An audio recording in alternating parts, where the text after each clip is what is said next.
Hola y bienvenidos a este espacio donde exploramos a fondo.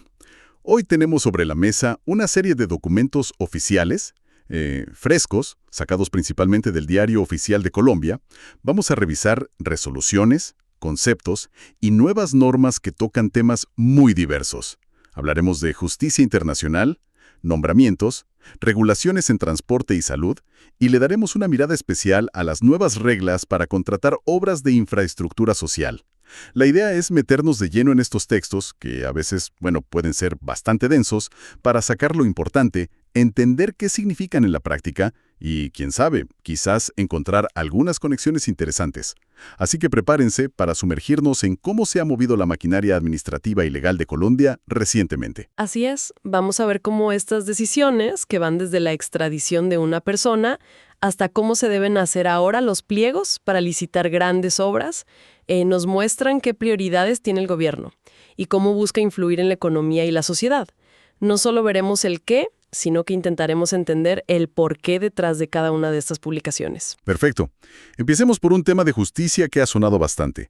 La extradición del ciudadano colombo-italiano Marco Di Nunzio. Ya se concedió. Se le identifica con pasaporte italiano y es requerido en Turín, Italia, para cumplir 4 condenas por varios delitos, incluyendo malversación y falsedad. La pena pendiente suma algo más de 5 años y medio de prisión, más una multa. La resolución que aprueba la extradición se firmó hace poco, el 11 de septiembre, y aquí hay un punto interesante, creo yo, que va más allá del caso particular: las condiciones que pone Colombia para entregarlo. Siguiendo la ley procesal penal, se exigen garantías muy claras de que no sufrirá desaparición forzada, tortura, tratos crueles, ni se le impondrán penas como el destierro o la prisión perpetua. Esto resalta cómo Colombia intenta mantener un estándar de derechos humanos incluso cuando colabora con la justicia de otros países. Es como un sello de garantía, ¿no? Claro, no es simplemente entregar y ya está. Hay condiciones. Ahora, mirando hacia adentro, a la administración pública, vemos movimientos que son, parte del día a día. Hubo un nombramiento en el Viceministerio de Energía, un cargo de asesor, de libre nombramiento y remoción, lo usual en esos niveles. También, el Ministerio de las TIC adoptó formalmente su estrategia de responsabilidad social institucional. Esto reemplaza una versión anterior de 2016, si no me equivoco. Ajá. Y busca guiar las acciones del ministerio tanto en lo social, pensando en sus funcionarios, contratistas y los derechos humanos, como en lo ambiental, protección del medio ambiente, ese tipo de cosas. Importante que las entidades públicas tengan esas guías claras, sí. Y un detalle que muestra la gestión cotidiana, casi micro, de los bienes públicos. El Centro Nacional de Memoria Histórica dio de baja equipos de oficina ya obsoletos. Monitores, teclados, algunos con valores contables muy bajos, de 70,000 pesos, 20,000 pesos. Una pequeña ventana a cómo se administran los inventarios del Estado, ¿no? Claro, el ciclo de vida de los activos públicos. Exacto. Siguiendo en el ámbito de entidades con un fuerte componente social, encontramos información sobre los créditos de vivienda del SENA para sus afiliados. Esto se basa en acuerdos internos de la entidad de 2014 y 2019. ¿Qué destaca aquí? Pues una tasa de interés corriente fija del 5% efectivo anual sobre saldos. Eso, en el panorama actual, es bastante favorable. Definitivamente. Muchísimo. Esa tasa del 5% es notable y subraya el carácter de beneficio social de estos créditos. La normativa del SENA también contempla un interés de mora, limitado para no caer en usura, y exige la hipoteca sobre la totalidad del inmueble. Detalla además toda la documentación necesaria: escrituras, certificados, pagarés. Incluso prevé la posibilidad de refinanciar la deuda en casos de dificultades serias, como una enfermedad catastrófica. Son reglas clave para el bienestar de sus afiliados, facilitando el acceso a vivienda. Sí, define todo el marco para ese beneficio. Y para cerrar este primer bloque, una nota rápida sobre administración territorial. El municipio de Piojo, en el Atlántico, ya no gestionará su propio catastro. Esa función pasó a manos del gestor catastral del área metropolitana de Barranquilla. Esto empezó a regir el 9 de septiembre. Es una transferencia de competencias que antes tenía el IJAC, el Instituto Geográfico Agustín Codazzi. Correcto. Este tipo de movimientos en la gestión catastral son importantes. Buscan modernizar, hacer más eficiente el manejo de la información previal. lo cual tiene implicaciones directas en la planificación territorial y, por supuesto, en los impuestos locales. Muy bien, pasemos ahora a regulaciones que tocan sectores económicos específicos. Empecemos con algo que afecta a muchos, el transporte. ¿Se acuerdan de unas nuevas reglas técnicas sobre frenos y llantas para vehículos? ¿Venían sonando desde 2022? Sí, las resoluciones esas sobre seguridad. Exacto. Pues resulta que su entrada en vigencia se aplazó varias veces y finalmente empezaron a regir apenas ayer, 16 de septiembre de 2025. Y aquí la historia detrás del aplazamiento es reveladora. Según se desprende de los documentos, este retraso tuvo que ver con preocupaciones expresadas por el gobierno de Estados Unidos.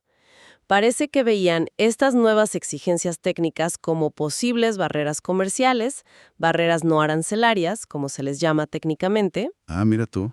Se mencionan mesas de trabajo entre los ministerios colombianos de Transporte y Comercio y la embajada en EU. Incluso se planteó un periodo de transición de al menos un año, para que los fabricantes que cumplen con las normas estadounidenses, las FMVSS, pudieran demostrar conformidad sin que se frenara el comercio, buscando no afectar la cosa y observar el principio de nación más favorecida. O sea, un equilibrio delicado ahí. Totalmente. Un claro ejemplo del tira y afloje constante entre regular por seguridad interna y, bueno, facilitar el comercio internacional. Esa propuesta de transición seguía en análisis, según el documento. Interesante ver cómo una norma técnica local puede tener esas repercusiones diplomáticas y comerciales. Ahora, saltando al sector salud, hay noticias sobre la EPS Famisanar. Se recomendó, esto fue en julio de este año, extender por un año más la intervención forzosa administrativa que se había ordenado en septiembre de 2024. Sí, y la razón es que los problemas que llevaron a esa intervención inicial, incumplimientos de normas financieras y de operación según el Estatuto Orgánico del Sistema Financiero, el Decreto 663, todavía no se han superado. Las intervenciones a las EPS son una señal de alerta grave sobre su viabilidad, ¿no? Claro. Que se necesite prorrogar la medida indica que la situación es compleja y que la solución no ha sido rápida, lo cual, por supuesto, preocupa por la atención a los miles de afiliados que tiene esa EPS. Definitivamente. Y tocando el tema de recursos naturales, la Agencia Nacional de Hidrocarburos, la ANH, ajustó los requisitos para fiscalizar la actividad petrolera. El objetivo es vigilar de cerca que las empresas cumplan con las normas y los contratos, desde la exploración hasta el cierre de los pozos. Quieren verificar bien los volúmenes de producción, que se usen buenas prácticas, se garantice la seguridad y, fundamentalmente, que se paguen correctamente las regalías. Para lograrlo, les piden a las empresas operadoras que presenten planes detallados sobre cómo van a implementar sus sistemas de medición, cómo fluirá la información e incluso que organicen sus datos en lo que llaman un lago de datos. Un data lake. Sí. Eso. Pueden escoger la tecnología, pero tiene que cumplir con los mínimos que pide la ANH. Este refuerzo en la fiscalización busca asegurar un mayor control del Estado sobre la producción de hidrocarburos. Pero el corazón del asunto, como bien decías, es garantizar que las regalías, esa plata que las empresas pagan por explotar los recursos, se calculen y se recauden correctamente. Esas regalías son cruciales para financiar proyectos en las regiones a través del Sistema General de Regalías. Claro. Es un esfuerzo por asegurar que esa plata llegue completa a donde debe llegar. Y una última nota rápida en este segmento. Una decisión judicial confirmó que era legal incluir los gastos de servicios personales dentro de la base para calcular una contribución especial. Esta la pagan las empresas de servicios públicos relacionado con el año 2018.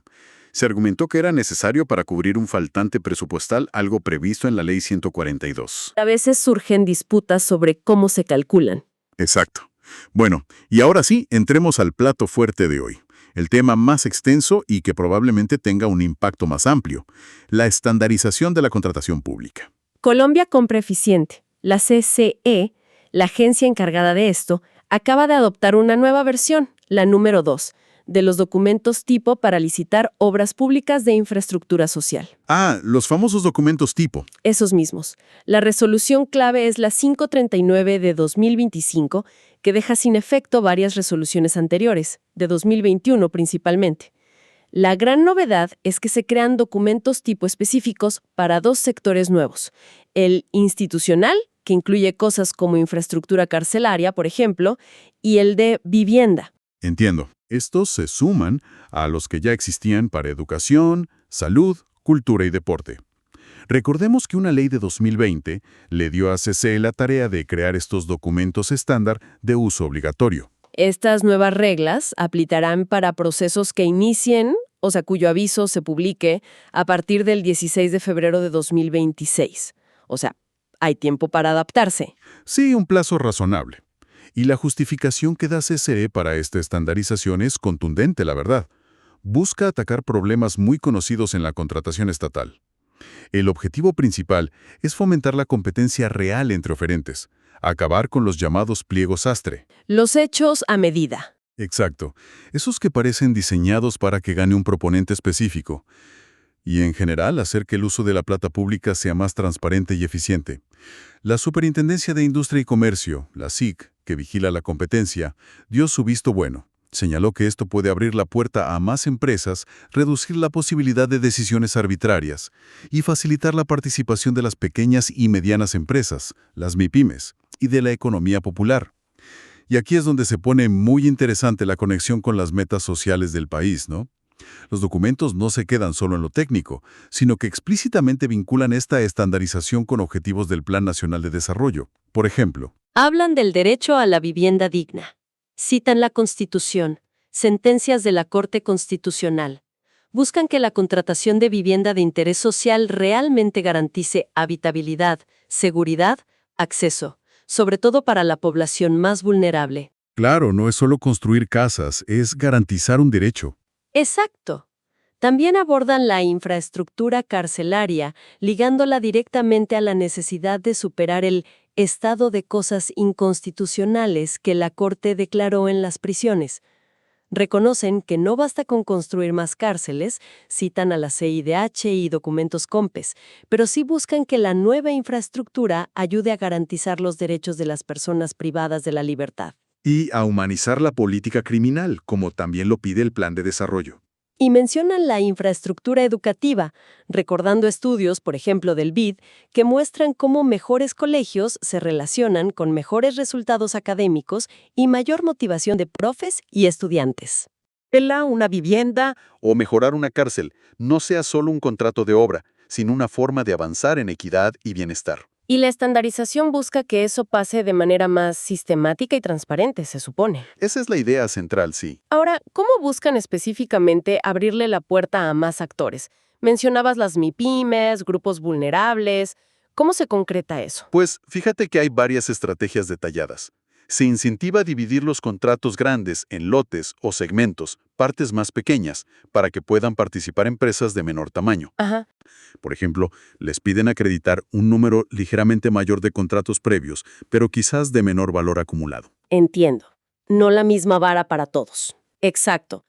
Además, se establecen criterios de desempate específicos que favorecen a las MIPYMES y también empresas que incluyan en sus equipos a personas de grupos específicos. Personas con discapacidad, mujeres cabeza de familia, víctimas del conflicto, excombatientes en reincorporación, jóvenes, población indígena o afro. Es una lista larga. O sea, si hay empate, gana la empresa que demuestre ese compromiso social. Eso, o reciben puntos adicionales en la evaluación. Incluso se exige contratar un porcentaje de mano de obra local, entre el 10% y el 30%, con una cuota específica para mujeres dentro de ese porcentaje.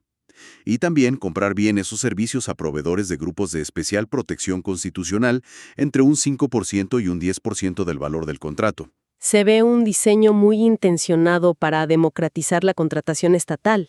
Sí, totalmente. Los criterios de desempate y los puntajes adicionales son un reflejo claro de una política que busca usar el poder de compra del Estado para promover la inclusión social y económica. El gran desafío, como siempre, será la implementación real y la vigilancia. Hay que asegurarse de que estos requisitos no se queden en el papel. Que no sea solo llenar un formulario. Claro, y que realmente beneficien a quienes se busca incluir, evitando que se conviertan en meros trámites o peor, en simulaciones. Totalmente de acuerdo. Hablemos un poco de los requisitos técnicos clave que ahora se estandarizan. La experiencia, por ejemplo. ¿Cómo se medirá ahora? Se definirá usando unas matrices específicas para cada sector de infraestructura social. Ahí se detalla qué tipo de experiencia se necesita, si es general o específica, según el valor y la complejidad de la obra, y se aclara cómo se acredita, con el Registro Único de Proponentes, el RUP, o con otros documentos se aplica. Reglas más claras. Ok. ¿Y la capacidad financiera? ¿Mencionaste ajustes para MIPYMES? Sí, hay indicadores diferenciados para MIPYMES y para las empresas que no lo son. Se unifica cómo se calcula el capital de trabajo que se necesita para el proyecto. Y, muy importante, se introduce o se refuerza el cálculo de la capacidad residual del proponente, la famosa CRP. Expliquemos un poco qué es eso de la CRP, que suena técnico, pero es clave. Básicamente es una fórmula así, algo compleja, que intenta medir si una empresa tiene espacio financiero y operativo para asumir un nuevo contrato público. Considera su tamaño, capacidad organizacional, su experiencia reciente, su salud financiera, liquidez, endeudamiento y, crucialmente, los otros contratos que ya tienen ejecución con el Estado. Ah, o sea, para evitar que se sobrecarguen. Exacto.